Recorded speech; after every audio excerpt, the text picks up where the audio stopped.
दूसरों के ideas copy करना क्यों अच्छी बात है? क्रिएटिविटी कैसे बढ़ सकती है और out of the box ideas कैसे आते हैं? आज की वीडियो इस बारे में है।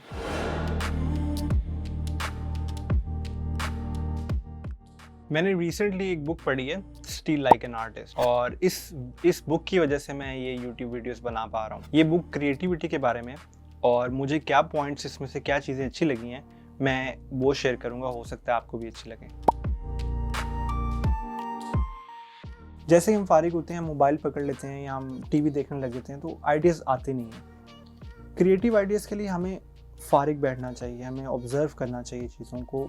हमें एक कमरे में अगर हम पूरा दिन खाली बैठे हुए हैं तब हमें आइडियाज़ आएँगे। हम अपने कपड़े आयरन कर रहे हैं तो हमें आइडियाज़ आएँगे। लेकिन हम इन चीज़ों से, बोरिंग कामों से परहेज़ करते हैं, इसलिए हमें आइडियाज़ नहीं आते। आजकल इन्फॉर्मेशन और नॉलेज की बहुत अबंडेंस है, लेकिन इसका मतलब ये नहीं कि हम सब कुछ कर सकते हैं। हमें फोकस करना चाहिए चीज़ों पे। हमें चीज़ें डिफ़ाइन करनी चाहिए कि हम क्या करना चाहते हैं। अगर हम सोचें हम सब कुछ कर लेंगे तो ऐसा पॉसिबल नहीं हो सकता। इसलिए हमें सिर्फ वही चीज़ों पे फोकस करना चाहिए जो हम बहुत ज़्यादा शौक से करना चाहते हैं। अपने आप पे लिमिट्स लगाने चाहिए। अगर हम पेंटर हैं तो हमें कभी कोशिश करनी चाहिए कि हम एक ही कलर से पूरी पेंटिंग करें। हम अपने आप को टाइम लिमिट दें, हम 30 मिनट्स में आइडियाज़ जनरेट करें। और अगर हमें ऐसा लगता है कि हमारे पास रिसोर्सेज कम है तो ये गलत है। जितने कम रिसोर्सेज होंगे उतने ज़्यादा चांसेस हैं कि हम क्रिएटिविटी बाहर ला सकें। जितना हम अपने आप को पुश करेंगे, अब कम रिसोर्सेज देंगे, उतनी ज़्यादा क्रिएटिविटी बाहर आएगी। और ऑथर कहते हैं कि कंप्यूटर्स बहुत अच्छे हैं आइडियाज़ को पब्लिश करने के लिए, लेकिन आइडियाज़ जनरेट करने के लिए ये इतने अच्छे नहीं। आप इमेजिन करें कोई इंसान 12 घंटे एक लैपटॉप पे बैठ के काम कर रहा है, वो उतना क्रिएटिव नहीं हो सकता, क्योंकि आप अपने काम को टच नहीं कर सकते, आप अपनी क्रिएटिविटी, अपने प्रोडक्ट को टच नहीं कर सकते, इसलिए आप ज़्यादा क्रिएटिव नहीं हो सकते। तो इसलिए हमें अपने हाथ इस्तेमाल करने चाहिए। कोई भी काम कर रहे हैं उसमें हमें फिजिकल होना चाहिए और वहाँ से उस काम करते हुए हम आइडियाज़ जनरेट करें। उसके बाद हम लैपटॉप पे या कंप्यूटर पे लाके फिनिशिंग टचेस दे सकते हैं और पब्लिश कर सकते हैं। लैपटॉप फिनिशिंग के लिए और पब्लिशिंग के लिए ज़्यादा अच्छा है, लेकिन आइडियाज़ जनरेट करने के लिए नहीं।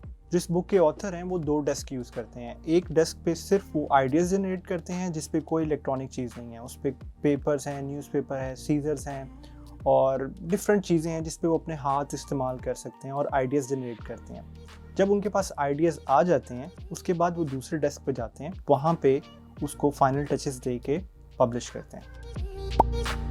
हम उन सब चीज़ों का मिक्सचर हैं जो चीज़ें हमें पसंद हैं, जो मूवीज़ हमें अच्छी लगती हैं, जो लोग हमें अच्छे लगते हैं, जो आर्ट हमें अच्छा लगता है, जो कुछ भी हमें अच्छा लगता है, हम उसका मिक्सचर हैं।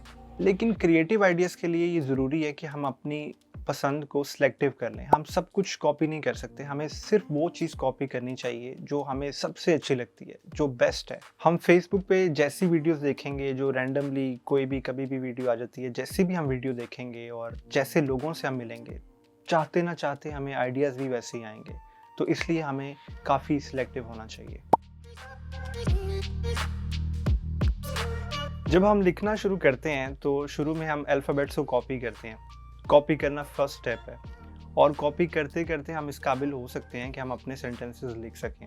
जो नए सिंगर्स होते हैं, जो पेंटर्स होते हैं, वो पहले दूसरों के जो मास्टरपीसेस हैं उनको कॉपी करते हैं और कॉपी करने के बाद वो इस स्टेप पे पहुंच सकते हैं कि वो अपने ओरिजिनल गाने बना सकें या अपने ओरिजिनल पेंटिंग्स बना सकें।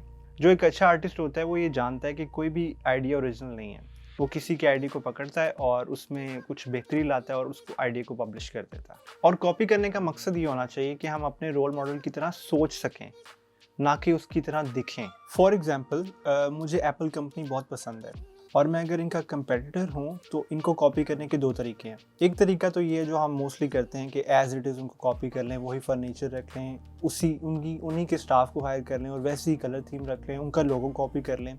ये एक तरीका है। दूसरा तरीका जो ऑथर कह रहे हैं हमें करना चाहिए वो ये है कि हम इनके प्रोसेस को समझ सकें कि जो काम कर रहे हैं वो क्यों कर रहे हैं। It comes down to trying to expose yourself to the best things that humans have done and then try to bring those things in to what you're doing. And we have, always been shameless about stealing great ideas. And they showed me really 3 things. But I was so blinded by the first one that I didn't even really see the other 2. हम इंसानों के अंदर एक flaw है कि हम चीज़ को 100% copy नहीं कर सकते, और कॉपी करते हुए जब हम उसमें फेल होते हैं तब ही हम अपना स्टाइल डिस्कवर करते हैं। साइड प्रोजेक्ट्स और हॉबीज़ बहुत इंपॉर्टेंट है हमारी क्रिएटिविटी के लिए, क्योंकि ये काम हम अपने लिए करते हैं, इससे हमें खुशी मिलती है, और जब हम खुश होते हैं तो हमारी क्रिएटिविटी ज़्यादा अच्छे से बाहर आती है। इस काम के लिए हमें कोई फेमस नहीं होना, कोई पैसे नहीं कमाने, तो हम वही करते हैं जो हमारा दिल चाहता है। हमें एक वक्त में डिफरेंट प्रोजेक्ट्स करने चाहिए, ऐसे हम कभी भी बाउंस बैक कर सकते हैं दूसरे प्रोजेक्ट में, और एक से दूसरे, दूसरे से तीसरे, तीसरे से फिर पहले में हम आ सकते हैं, और हमारी क्रिएटिविटी फ्लो में रहती है। तो इसलिए साइड प्रोजेक्ट्स और हॉबीज़ बहुत इम्पॉर्टेंट हैं।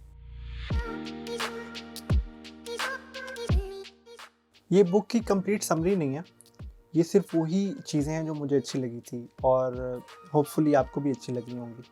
Thank you so much.